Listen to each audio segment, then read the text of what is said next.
Buongiorno. Buongiorno, amico mio. Come stai? Molto bene, tu? Sto bene anch'io. Oh, guarda, un nuovo compagno di classe. Sì. Ciao. Ni hao. Mi chiamo Lorenzo. Come ti chiami? Ni hao. Ni hao? Are you asking how is my knee? But sir, my calves are in great shape. Shishe. She? Who she? Is there a woman in our university? But sir, that simply cannot be. Only men are allowed to study here. But studying engineering in an entirely alien country is easier said than done. Hua Sui, in all of his excitement, seemed to have forgotten a tiny detail: the language barrier. He could only speak or understand Chinese. And so, when he met his fellow scholars, he had a hard time communicating with them. This is how their encounter went.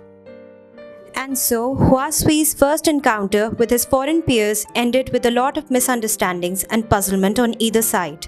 However, they were able to reconcile with one another when Hua Sui was introduced to the enigmatic Voynich script by his Italian classmates. Hua Sui was a bright young man who had inhaled a lot of potential.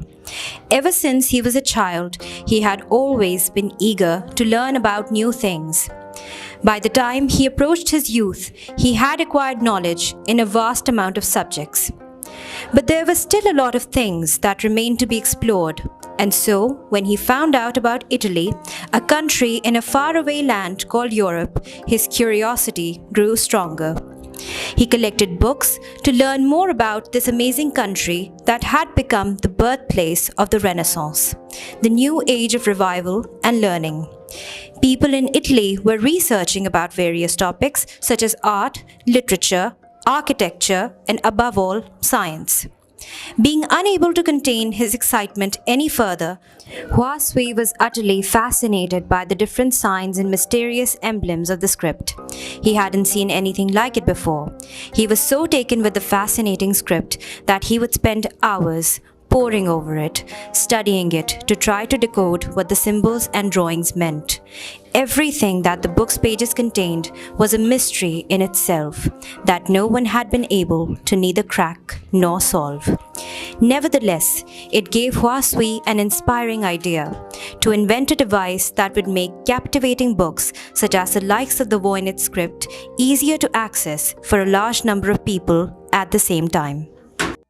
And so, he diligently took his engineering classes and began to collect parts and objects to put together an invention that was to take the entire world by storm. Day by day, he would draw sketches, collect pieces, and assemble them. He worked day and night on his invention, which finally came into shape to become the world's first metal movable type printer. This printer not only made knowledge reachable for people, but also made Hua Sui a man worthy enough to be remembered and revered for ages to come.